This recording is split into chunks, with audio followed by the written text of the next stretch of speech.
The night sky above the sleepy town of Marrow Bay was a tapestry of indigo and silver, stitched with the silent shimmer of distant worlds. On this particular evening, the ocean's breath was gentle, and the air carried the scent of salt and wildflowers. The townsfolk had long since retreated to their warm homes, but one figure remained awake, perched on the craggy cliffs that overlooked the restless sea. Emery sat cross-legged, her canvas propped before her, brush poised in mid-air. She painted, not what she saw but what she remembered. The laughter of a lover lost to the tides, the warmth of hands she would never hold again. Her heart, she often told herself, was a locked room, the key lost somewhere in the waves below. It was then that the sky split open, not with thunder, but with a silent, graceful light, a vessel, smooth and iridescent, descending like a falling star. Emery's brush fell from her hand as she watched, transfixed as the craft settled quietly on the sand below. She should have run, she thought later. But curiosity was a stubborn thing, and so she crept down the winding path, heart pounding, until she stood before the visitor from the stars. The being who emerged was unlike anything Emery had imagined. Tall and slender, with skin that shimmered like moonlit water, Silas's eyes were wide and unblinking, pools of soft violet. His voice when he spoke was music, gentle, questioning.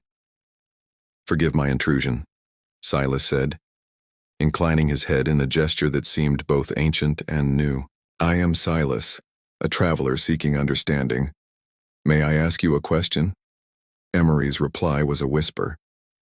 "I suppose you may." Silas's gaze was earnest, almost childlike. "Human, how does your heart love?" The question hung between them, fragile as sea glass. Emery laughed, a sound edged with bitterness. "I'm not sure I'm the right person to ask," but Silas only smiled, settling beside her on the sand. "Perhaps that is why you are the perfect one." They sat in silence, listening to the hush of the waves. Emery's hands trembled as she reached for her fallen brush, the familiar weight, grounding her. "Love," she began, "is not easy. It's messy. It hurts. Sometimes it feels like the ocean, beautiful but dangerous. It can sweep you away." Silas tilted his head, considering. "And yet you return to it, again and again?" "I suppose I do," Emery admitted. "Even when it breaks me." Silas watched her paint, fascinated by the way her hands moved, coaxing color from emptiness. "Your art? Is it a kind of love?" Emery hesitated. "Maybe. It's how I remember, how I hold on to what I've lost." As dawn crept over the horizon, Silas asked to see her paintings. Emery led him to her small cottage, its walls crowded with canvases, seascapes, portraits, moments frozen in time. Silas studied each one, tracing the brushstrokes with gentle curiosity. "Each painting is a memory," Emery explained. "Some are happy, some are not, but they're all pieces of my heart." "Do you ever wish to forget?" Silas asked. Emery shook her head. "No, even the painful memories are precious. They remind me that I loved once." Silas was silent, for a long time. Then he said, "On my world, we do not experience love as you do. Our bonds are logical, chosen for harmony and survival. But your love, it is wild, unpredictable. That's what makes it real," Emery said softly. Over the following days, Silas became a quiet presence in Emery's life. He watched her paint, asked questions about her memories, and listened as she spoke of the lover she had lost, a sailor named Finch, whose laughter still echoed in her dreams. "How did you know you loved him?" Silas asked one evening, as they watched the sun slip into the sea. "It was the way he made me feel safe even when everything else was uncertain," Emery replied. "The way he saw me, really saw me, when I couldn't see myself." Silas nodded, absorbing every word. "And when he was gone?" "It felt like the world had lost its color," Emery whispered. "But I kept painting. I had to." Silas studied, his alien features softened by understanding. "Perhaps then love is not just in the having but in the remembering, in the creation of beauty from sorrow." Emery smiled, tears shining in her eyes. Maybe you're right. One night, a storm rolled in from the sea, wild and furious. Emery's cottage shook with the wind, and she huddled inside, clutching a candle. Silas stood at the window, mesmerized by the chaos. "Are you afraid?" he asked. "Yes," Emery admitted. "But I've learned that fear is part of love, too. You risk your heart knowing it might break." Silas considered this. "On Yondara, we avoid pain, but here, you embrace it. Because pain means you cared," Emery said. "It means you lived. When the storm passed, the world was washed clean." Silas helped Emery gather driftwood from the shore, and together they built a small sculpture, a tribute to Finch and to the love that had shaped Emery's life.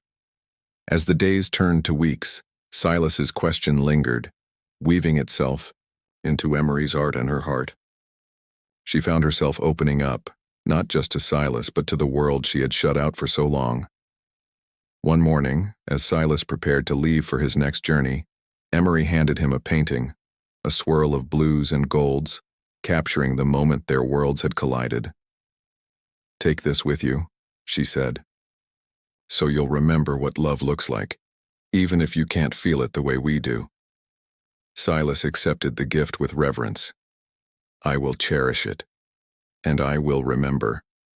As the alien vessel rose into the dawn, Emery stood on the cliffs, heart lighter than it had been in years. She realized that in answering Silas's question, she had found her own answer too. Love, she thought, was not just in the keeping, but in the sharing, in the willingness to open your heart, even to a stranger from the stars. And somewhere far above the earth, Silas gazed at the painting and wondered at the wild, beautiful mystery of the human heart.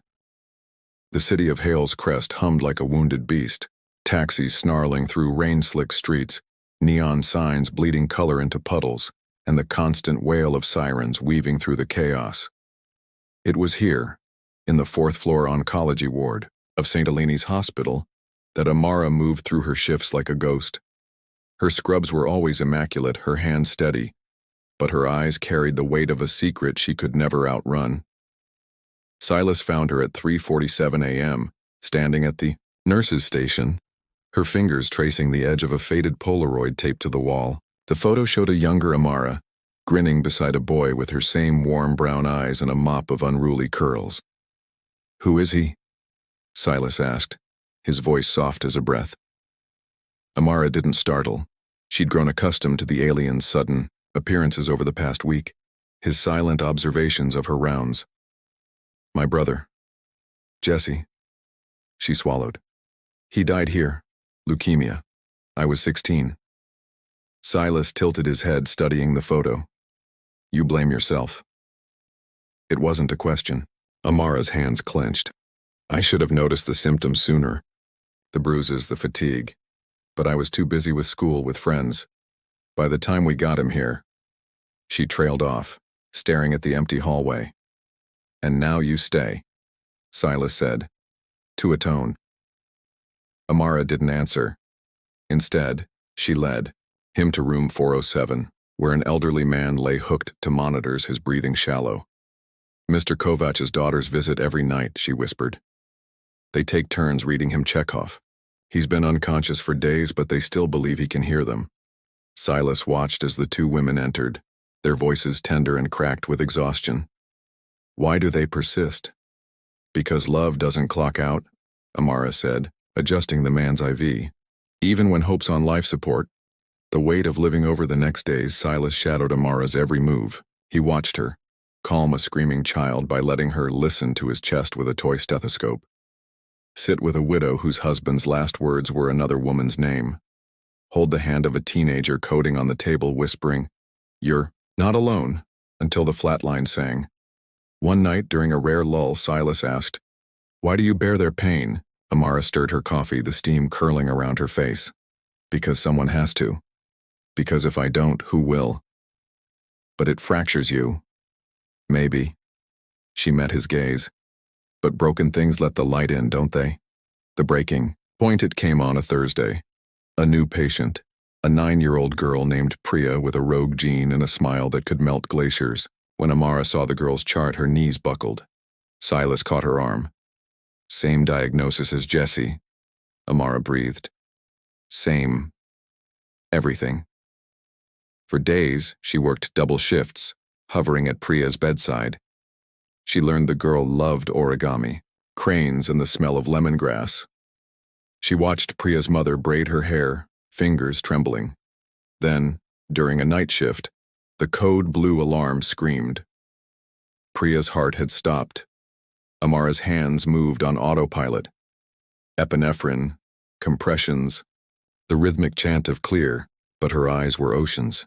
When the monitor flatlined for good, she stumbled into the supply closet, collapsing against shelves of bandages. Silas found her there, curled into herself.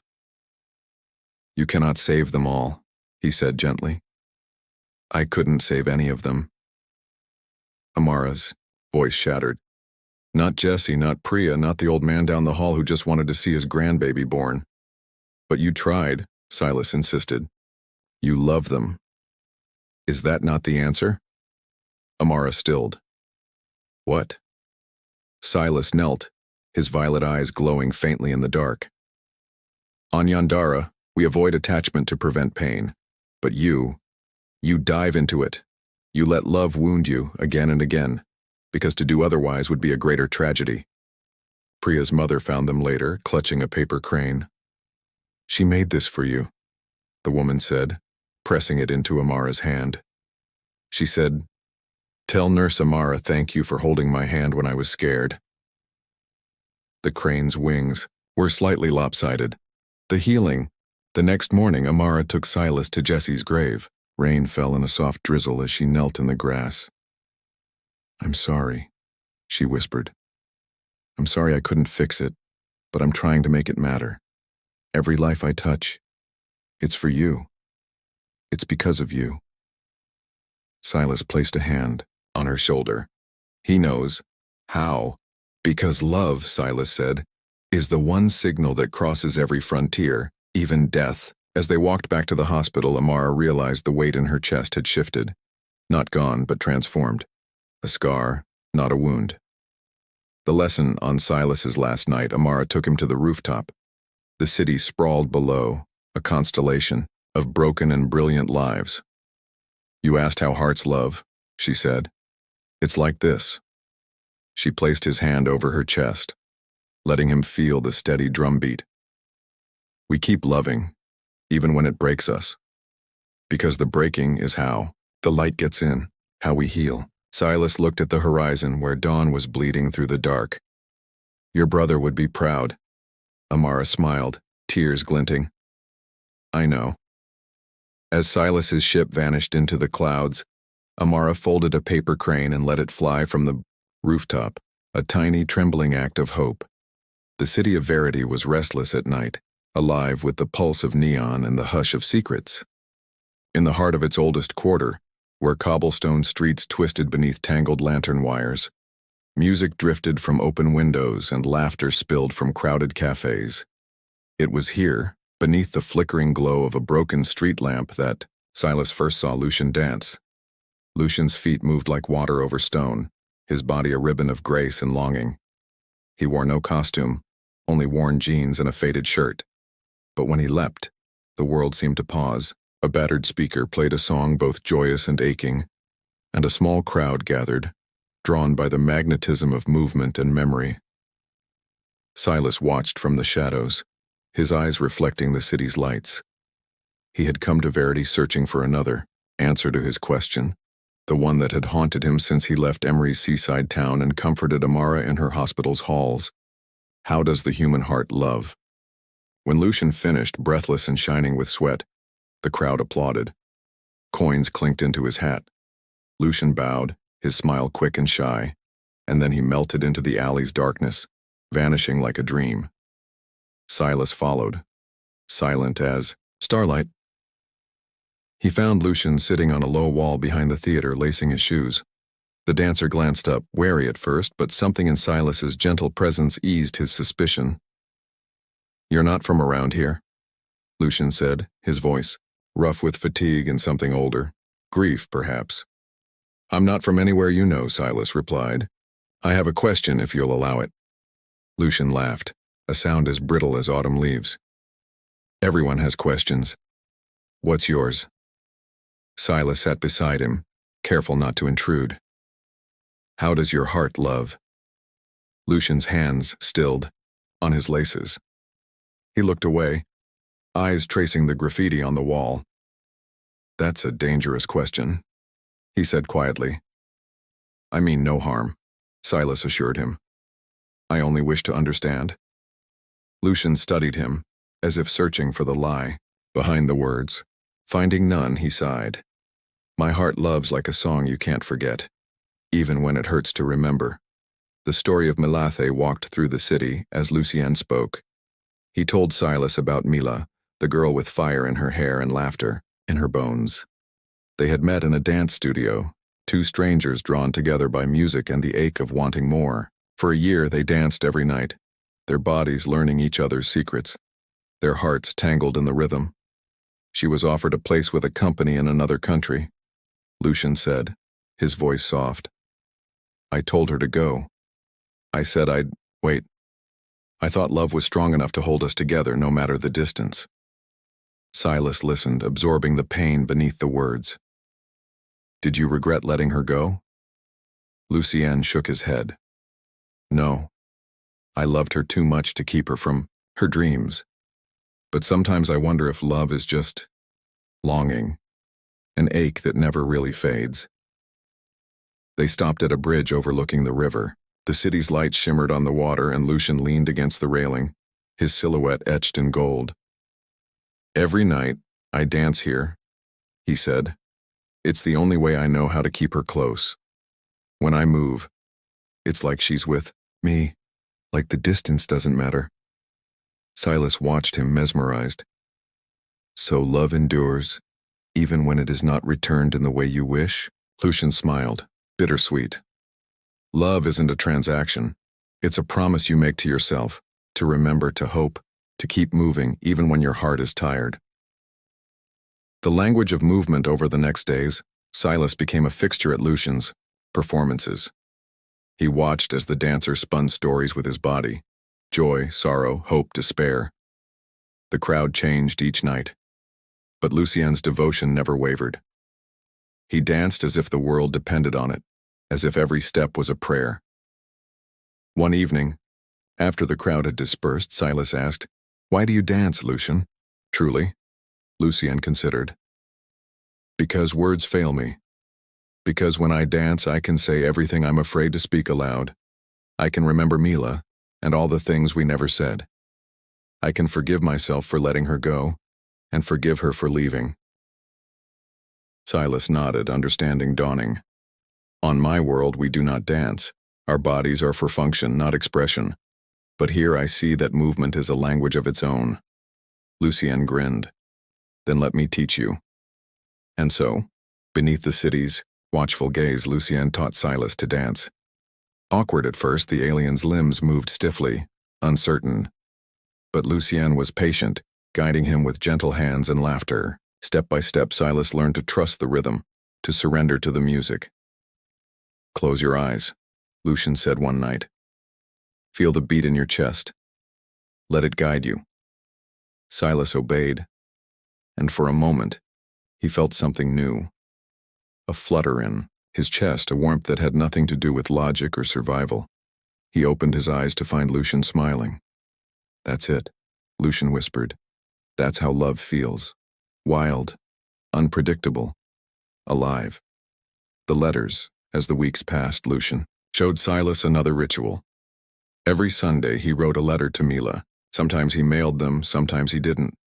The act was what mattered. I tell her about my days, about the city, about the people I meet, Lucien explained. I tell her about you too, about the alien who wants to know how hearts love.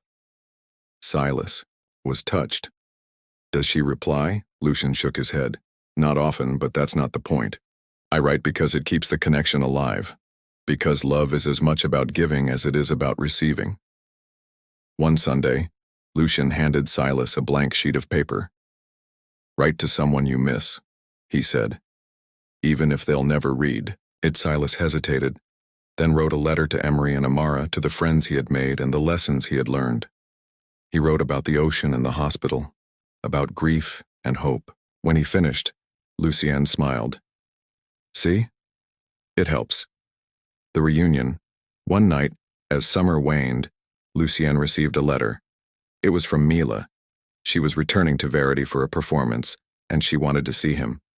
Lucienne was a storm of nerves and joy. He rehearsed his dances with feverish intensity, pouring every ounce of longing into his movements. Silas watched, offering quiet support. What will you say to her? Silas asked. Lucienne laughed, breathless. I don't know, maybe nothing. Maybe everything. The night of the performance arrived.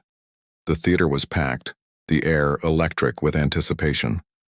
Mila appeared on stage, radiant and fierce, her movements a language only Lucienne could truly understand.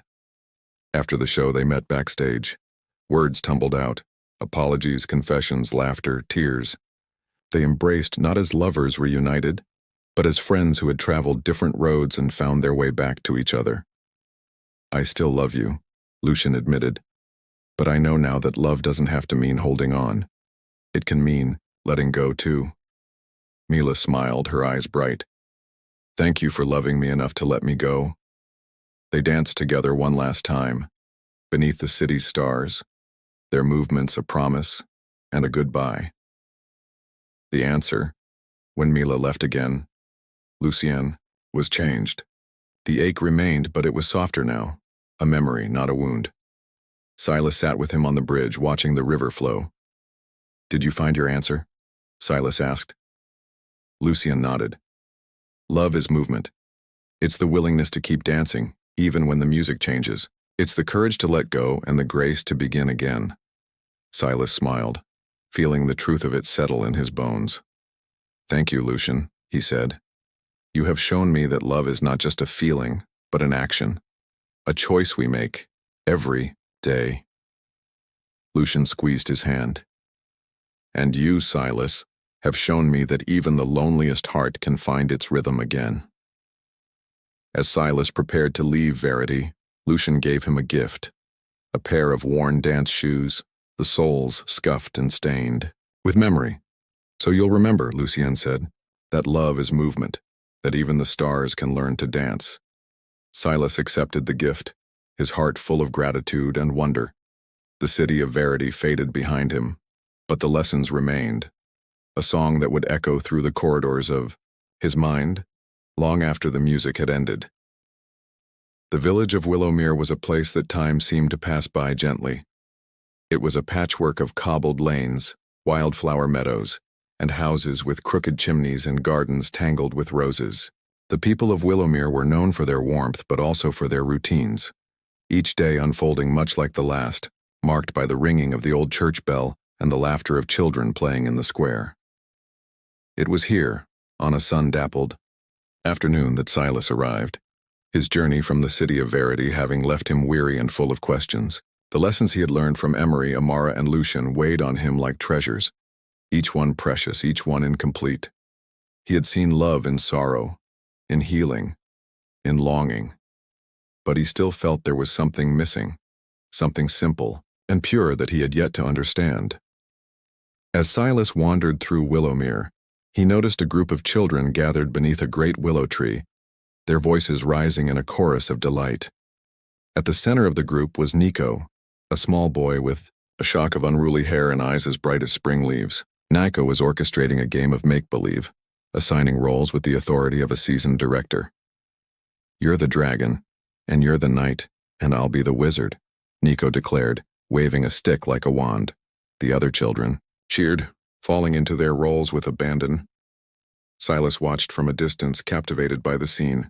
There was a freedom in their play, a joy unburdened by the complexities that seemed to haunt adults. He approached cautiously, unsure if his presence would be welcome.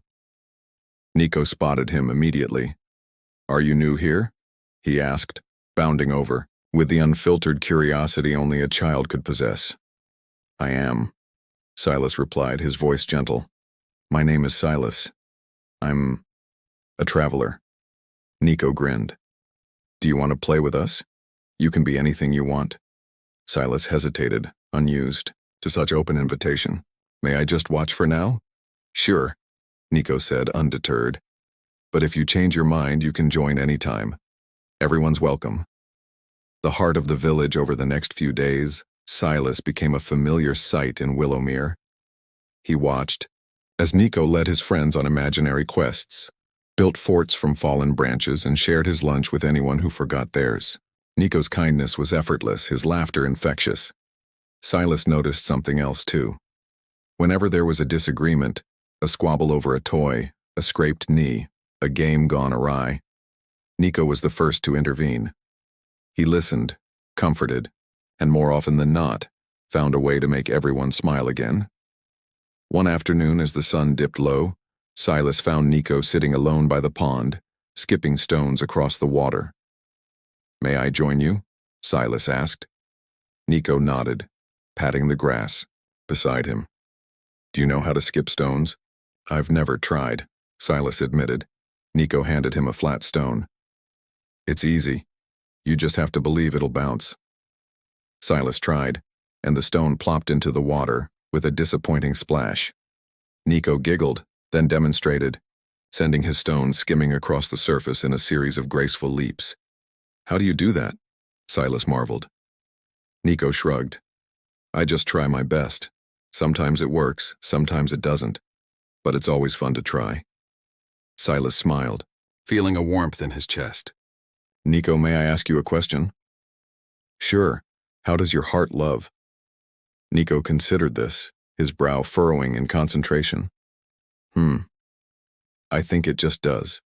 Like breathing, or laughing. You don't have to think about it, you just feel it. Lessons in simplicity, Silas spent more time with Nico, observing the way he moved through the world. There was no calculation in Nico's actions, no expectation of reward. He gave freely. His time, his attention, his affection. He forgave easily, holding no grudges. When an older boy knocked over his tower of blocks, Nico simply rebuilt it, inviting the boy to help. One day, a new family arrived in Willowmere, their daughter shy and withdrawn. The other children were hesitant, unsure how to include her.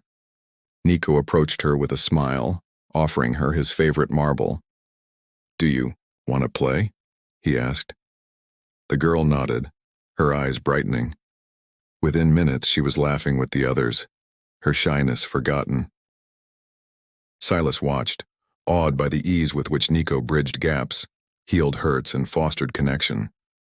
He realized that Nico's love was not a grand gesture, but 1,000 small acts of kindness, woven into the fabric of everyday life. The Festival of Lanterns. As summer deepened, the village prepared for its annual Festival of Lanterns. It was a time of celebration when families gathered to honor loved ones, both present and absent, by sending lanterns floating into the night sky. Nico was especially excited. He spent days crafting his lantern, decorating it with drawings of his friends, his family, and the willow tree where they played. On the night of the festival, the village square was alight with color and laughter. Children darted between stalls, their faces painted, their hands sticky with sweets. Silas joined Nico and his friends as they prepared to release their lanterns. Who is your lantern for? Silas asked. Nico smiled. For everyone I love, and for anyone who needs a little extra light.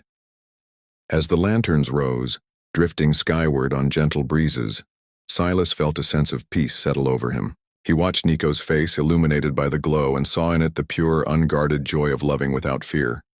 A lesson for Silas. After the festival, Silas and Nico sat beneath the willow tree, watching the last lanterns fade into the stars. Did you have fun? Nico asked. I did, Silas replied. Thank you for sharing this with me. Nico looked at him, his expression serious. Sometimes grown-ups forget how to love. They get busy or sad or scared. But it's still there, inside them. They just have to remember. Silas nodded, understanding dawning. You're very wise, Nico. Nico grinned. I just try to be kind. That's what my grandma says. Kindness is the heart's way of saying I love you. Silas thought of Emery's paintings, Amara's healing hands, Lucian's dances. He realized that each of them in their own way had been trying to remember how to love, through art, through care, through movement. But Nico had never forgotten. His love was as natural as breathing, as simple as a smile. The gift in his last day in Willowmere. Silas prepared to leave. Nico found him by the edge of the village, his small backpack slung over one shoulder. "Are you going away?" Nico asked, his voice tinged with sadness. "I must continue my journey," Silas said. "But I will never forget what you have taught me." Nico hugged him tightly. "Promise you'll come back someday?" "I promise." Before Silas could leave, Nico pressed something into his hand, a small, smooth stone, painted with a heart. "For luck," Nico said. "And so, you remember, to love." Silas smiled, tears prickling his eyes. "Thank you, Nico. I will treasure it always." The return as Silas's vessel ascended, the village of Willowmere shrinking below. He looked at the stone in his hand and felt a profound sense of clarity. The answer he had sought across oceans and cities, through sorrow and longing, had been here all along, in the simple, unguarded love of a child. When Silas returned to Yondara, his people gathered to hear of his journey. They listened as he spoke of Emery's art, Amara's healing, Lucian's dance, and Nico's kindness. "The human heart loves in many ways," Silas said. "It loves through memory, through healing, through longing, and through simple acts of kindness. It is not always easy, and it is often painful, but it is also beautiful, resilient, and endlessly giving."